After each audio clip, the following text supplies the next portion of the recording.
ballots. So Rick Scott's attorneys were supposed to be allowed into that building over our shoulder to look at the data. And that did not happen. And this is the standoff that happened. You had Rick Scott's attorneys huddled up here, watching their watches, waiting to get in and counting down to the 7 p.m. deadline. Officials would come out and talk to them, but they were not allowed in. I spoke to Rick Gates's his attorneys, Rick Scott's attorneys, and they said, we're contemplating actually holding them in contempt of court. 45 minutes after that deadline, they came to this compromise that nobody saw coming, which is 10 a.m. tomorrow.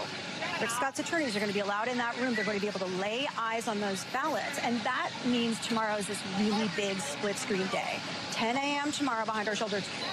They're going to be looking at the ballots. And in Palm Beach, you're going to have this hearing about the other Rick Scott case about duplicate ballots. So buckle up. Tomorrow's a big day.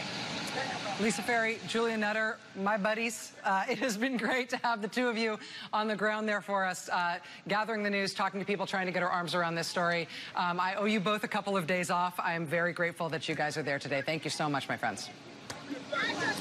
Thanks, Rachel.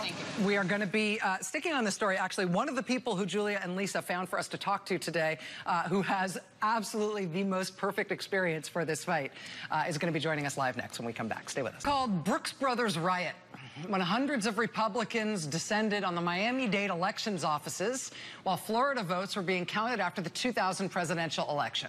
At the time, they claimed it was a spontaneous grassroots protest by George W. Bush supporters.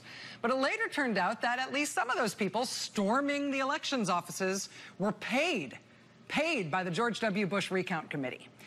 It was physical intimidation of a fairly base sort. It was muddying the waters for the press, creating the impression of malfeasance on the part of the elections clerks. And it became Republican Party lore, Republican Party legend.